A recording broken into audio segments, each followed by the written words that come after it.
Hello दोस्तों, civil site visit channel में आपका स्वागत है। तो आज मैं आपको बताऊंगा कि हम मटेरियल की क्वांटिटी कैसे निकालते हैं। जैसे हमारा कंस्ट्रक्शन मटेरियल होता है, उसकी क्वांटिटी हम कैसे निकालते हैं।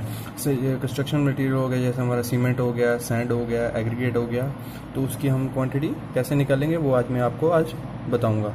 ठीक है, तो जो आज मैं जिसकी क्वांटिटी बताने जा रहा हूँ, मैं M20 लिया, मतलब लिया M हो गया हमारा मिक्स डिज़ाइन और 20 की होगी उसकी करेक्टरिस्टिक स्ट्रेंथ। ये मैंने आपको पिछली वीडियोस में बताया कि हम ये कैसे निकालते हैं और ये हमारा क्या होता है। ठीक है, इसमें आप देख रहे हो कि जो हमारी M20 की रेशियो होती है वो कितनी होती है, 1:1.5 1:3।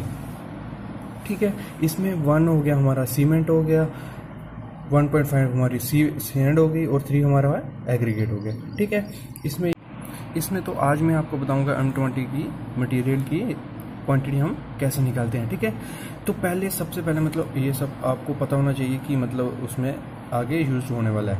ठीक है, तो ये है volume of dry concrete equal to 1.54 to 1.57 time volume of wet concrete. मतलब जो हमारा ड्राई कंक्रीट का वॉल्यूम होगा ना, वो कितना उससे ज़्यादा होगा, 1.54 टू 1.7। ये मैं आगे आपको बताऊंगा। हम आगे इसको लेते हैं, ये हमारा सेफ्टी फैक्टर या श्रिंकेज फैक्टर भी हम इसे बोलते हैं। ठीक है, तो सबसे पहले हम प्रोसीजर आप जान लो कि मतलब वो कैसे करना है। ठीक है, M20 की हमारी रेशो कितनी होती है, 1:1.5 1:3। ठीक है, तो जो हमारी वो रेशो होगी उसको हमने ऐड कर लेना है। ठीक है, मैंने इसको ऐड कर लिया, हमारा कितना आया, 5.5। ठीक है, तो अब जो मैंने आपको बताया, मतलब जो उसका volume of dry concrete equal to 1.45 time of volume of wet concrete, तो वो हमारा उसको हम क्या भी लेते हैं, श्रिंकेज और सेफ्टी फैक्टर भी।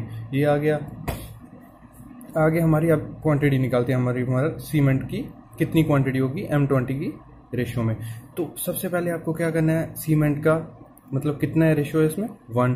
तो 1 डिवाइड बाई जो हमारा ऐड सम करके आया होगा उसको डिवाइड में लेना है, इनटू सेफ्टी फैक्टर, मतलब इसका सेफ्टी फैक्टर ले लेना है। तो वो जो मल्टीप्लाई करके आएगा हमारा वॉल्यूम कितना होगा, वो हमारा हो जाएगा 0.285 M3। ये हमारा सीमेंट का वॉल्यूम निकल गया कि इतने वॉल्यूम में सीमेंट हमारा M20 में लगता है। ठीक है, अभी आ गया जो, तो हमारा वॉल्यूम निकल गया। तो पिछली मैंने वीडियोस में बताया हमारी डेंसिटी सीमेंट की, स्टील की, वो आप लास्ट वीडियोस में देख लो। इसमें मैंने सिर्फ ऐसे बताई है कि सीमेंट की कितनी होती है डेंसिटी, 1440। ठीक है, ये हमारी सीमेंट की डेंसिटी होगी। तो आपको पता ही है मास किसको इक्वल होता है, वॉल्यूम इनटू डेंसिटी। तो इधर हमारा अभी मास चाहिए हमें, वॉल्यूम हमारे पास पड़ा हुआ है, तो हम डेंसिटी से मल्टीप्लाई करके हमारा क्या आएगा, उसका मास मिल गया। तो अब इधर से आया कि एक M20 के रेशियो के लिए हमारा कितना सीमेंट लगता है, 8.22 बैग। तो हमारा यहाँ से सीमेंट निकल गया। अभी हमारा बचा क्या, सैंड और एग्रीगेट। तो अभी मैं बताऊंगा कि हम एग्रीगेट और सैंड की वो कैसे निकालते हैं। ठीक है, यहाँ देख रहे हो आप, जो हमारी सैंड की रेशियो थी वो कितनी थी, 1.5। ठीक है, वो ले लेनी है डिवाइड बाय जो हमारा टोटल सम आया इनटू सेफ्टी फैक्टर। तो हमारी यहाँ सैंड की वॉल्यूम निकल जाएगा, वॉल्यूम निकल गया। अभी आपको पता है उसका मतलब डेंसिटी कितनी होती है, 1600 kg पर मीटर क्यूब। तो उसको mass equal to volume into density. तो मास हमें पता है, मास हमें निकालना है, वॉल्यूम हमें पता है, तो हम उसे डेंसिटी से मल्टीप्लाई करेंगे तो हमारा कितना आएगा, 753.6 kg। सैंड निकल गई। अभी बचा हमारा एग्रीगेट का मतलब रेशियो में कितना था, 3। ठीक है, 3 divide by total sum into safety factor, या मतलब वेट वॉल्यूम का वो, तो वो कितना आ जाएगा, वॉल्यूम कितना आ जाएगा उसका, 0.856 मीटर क्यूब। वॉल्यूम मिल गया। इधर अभी मास चाहिए हमारे, तो वॉल्यूम मल्टीप्लाई इनटू डेंसिटी। तो उसकी एग्रीगेट की डेंसिटी कितनी होती है, 1450। तो हमारा वेट उसका आ गया, एग्रीगेट कितना लगेगा। तो इसमें क्या होता है कि 10 mm या 20 mm कितनी रेशो में लेते हैं, मतलब 40-60 की रेशो में होता है हमारा। ठीक है, मतलब 40 हमारा 10 mm रहेगा और 60% हमारा 20 mm रहेगा। तो ये ऐसे मतलब ये प्रोसीजर रहता है हमारा, मतलब कोई भी क्वांटिटी निकालनी हो हम इस प्रोसीजर से निकाल सकते हैं। M20 की निकालनी है, M15 की निकालनी है, M10 की निकालनी है। इससे ऐसे मतलब प्रोसीजर सेम ही रहेगा। उसमें क्या होगा, जो आपकी रेशियो जैसे M25 की रेशियो होगी उसमें 1:2 होगा, तो उसको मतलब उसको ऐड कर लेना है, डिवाइड बाई जो जो रेशो होगा उसको मल्टीप्लाई करके सेफ्टी फैक्टर से। ये जो आपको मैं क्वांटिटी बता रहा हूँ ये किसके लिए, 1 m³ के लिए।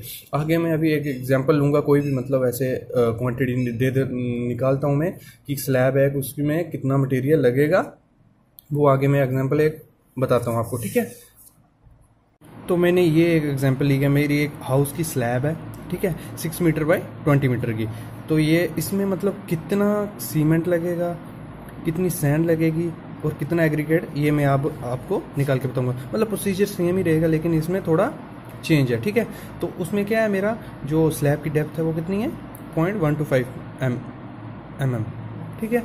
तो सबसे पहले क्या करना है आपने, मतलब उसका वॉल्यूम निकाल लेना है, जिसकी मतलब आपको क्वांटिटी निकालनी है मटेरियल की। तो सबसे पहले वॉल्यूम कैसे निकालेंगे, हमारा एक रेक्टेंगल बन रहा है ये, length into breadth into height, तो हमारा इसका वॉल्यूम निकल जाएगा। तो लेंथ कितनी है उसकी 20 मीटर, ब्रेड्थ कितनी है 6 मीटर और हाइट कितनी है 0.125 mm, ठीक है। इससे हमारा क्या हुआ, वॉल्यूम निकल गया। अभी क्या करना है, जो हमारा वॉल्यूम आया होगा ना उसको आपको सेफ्टी फैक्टर से मल्टीप्लाई कर लेना है। मतलब जो भी अपनी श्रिंकेज वैल्यू वो है उससे मल्टीप्लाई, वो क्या है मतलब कितना लेते हैं हम 1.54 से 1.57, तो मल्टीप्लाई करके हमारा कितना आया 23.55 m³, ये हमारा वॉल्यूम मिल गया हमें। तो उसके बाद क्या करना है आपको, मतलब जिसके लिए रेशियो निकाली M20 M15 M10 जिसके लिए रेशियो निकाली है उसकी रेशियो लिख लेनी है। बाकी प्रोसीजर हमारा सेम रहेगा जैसे मैंने अभी पीछे बताया। उसमें क्या होगा, जो हमारी रेशियो होगी इसको ऐड कर लेना है, 1 + 1.5 + 3 हमारा कितना है 5.5, ये ऐड कर लिया। अब भी हम निकालेंगे हमारी इस स्लैब के लिए कितना सीमेंट लगेगा। तो सबसे पहले क्या करना है, सीमेंट की रेशियो कितनी है 1 इंटू जो हमारा वॉल्यूम आया होगा मल्टीप्लाई करके श्रिंकेज फैक्टर को, ठीक है, उसको डिवाइड कर देना है टोटल सम से। तो हमारा कितना आया, वॉल्यूम कितना मिल जाएगा हमें 4.28 m³ वॉल्यूम मिल गया। अभी क्या करना है, आपको सबको पता है कि मास किसके इक्वल होता है, वॉल्यूम इनटू डेंसिटी। मतलब पिछला प्रोसीजर सेम, अभी उसमें क्या था हमारा, सिर्फ हम 1 m³ के लिए निकाल रहे थे तो हम सिर्फ सेफ्टी फैक्टर से मल्टीप्लाई करके हमारा 1 m³ के लिए निकल जाता था। लेकिन अभी हम किसके लिए निकाल रहे हैं, जो हमारी स्लैब है उसमें कितना मटेरियल लगेगा उसके लिए निकाल रहे हैं। तो हमारा क्या होगा, यहाँ सिर्फ ये वैल्यू आ जाएगी। तो हमारा वॉल्यूम कितना है 4.28 m³। तो पता है mass equal to volume into density, volume है हमारा, डेंसिटी हमें सीमेंट की पता है। ये एक बार आप लास्ट मेरी 5-6 वीडियो के पहले एक वीडियो आई है जिसमें मैंने डेंसिटीज उसकी वो सब मतलब सब मटेरियल जो कंस्ट्रक्शन मटेरियल यूज्ड होता है साइट पे उसकी डेंसिटीज बताई हैं। तो एक बार आप वो वीडियो देख लीजिए, ठीक है। तो वॉल्यूम हमारा हो गया 4.28 इंटू 1440। तो इनको मल्टीप्लाई करके कितना आया मेरा 6.63.2, ये केजी में आया, ठीक है। तो हमें पता है एक बैग का मतलब कितना वेट होता है 50 kg। तो टोटल वेट भाई एक बैग को हमारा कितना आ जाएगा 123.2 बैग। मतलब इस स्लैब में हमारा सीमेंट कितना लगने वाला है, इतने बैग, कितने बैग लगने वाले हैं 123.2 बैग। मतलब ये अगर इस स्लैब में हम सीमेंट बैग यूज़ करेंगे तो हमारे टोटल बैग आएंगे इतने, ठीक। तो अभी निकालते हैं हमारी उस स्लैब के लिए हमारी सैंड कितनी लगेगी, ठीक है। तो सबसे पहले मतलब रेशियो क्या है हमारी 1.1.5:3। तो ये रेशियो है, ये सीमेंट की है, ये सैंड है, ठीक है। सैंड की मतलब टोटल हमने ले लेनी है 1.5 डिवाइड बाई जो टोटल हमारा होगा मल्टीप्लाई बाई जो स्लैब का वॉल्यूम आया, ठीक है पीछे। तो वो करके हमारा कितना वॉल्यूम कितना आ गया 6.4 m³ वॉल्यूम मिल गया। आपको पता है mass equal to volume to density होता है। तो इसको मल्टीप्लाई करके जो हमारा सैंड आया वो कितने आए 10240 kg। मतलब हमें सैंड मिल गई, इतनी सैंड लगी। डेंसिटी सेम से 1600 उसकी, ठीक है। ये डेंसिटी डिपेंड होती है मतलब किस जोन की आप सैंड ले रहे हो। मतलब अगर जोन 1 है 2 है 3 है तो डेंसिटी चेंज होती रहती है, क्योंकि कहीं पे वेट सॉइल मिलेगी, कहीं पे आपको ड्राई सॉइल सैंड मिलेगी, तो उसी हिसाब से हमारी डेंसिटी चेंज होती रहती है, ठीक है। अभी आ जाओ एग्रीगेट कैसे निकालते हैं, मतलब कितना एग्रीगेट हमारा उस स्लैब में लगेगा, ठीक है। तो उसकी रेशियो कितनी है 3 डिवाइड बाई टोटल इंटू जो हमारा वॉल्यूम आया होगा मल्टीप्लाई करके जो हमारा वॉल्यूम आया वो कितना आया 12.8 m³। तो वही same procedure mass equal to volume into density, ये हमारा इतना kg आया, ठीक है।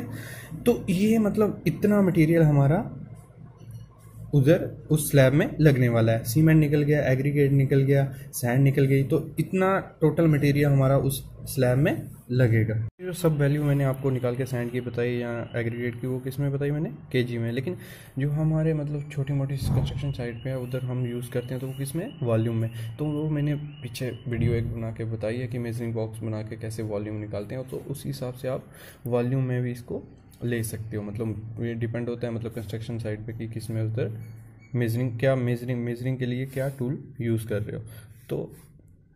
तो मतलब ये सिंपल ही प्रोसीजर है। मतलब इससे आप किसी भी चीज़ की क्वांटिटी मतलब निकाल सकते हो कि हमारा कितना मटेरियल लगने वाला है। बस आपको ये प्रोसीजर याद रखना है कि मतलब कैसे कैसे जो हमारी रेशो होगी उसको प्लस कर लेना है और डिवाइड बाय जो हमारा टोटल होगा और इनटू वॉल्यूम। मतलब इससे आप किसी भी रेशो मतलब किसी भी मिक्स डिज़ाइन की रेशो निकाल दे, जैसे M20 या M15 या M10, जिसकी भी आपको रेशो मटेरियल की क्वांटिटी निकालनी है, आप इसे इजीली प्रोसीजर से निकाल सकते हो। ठीक है फ्रेंड्स,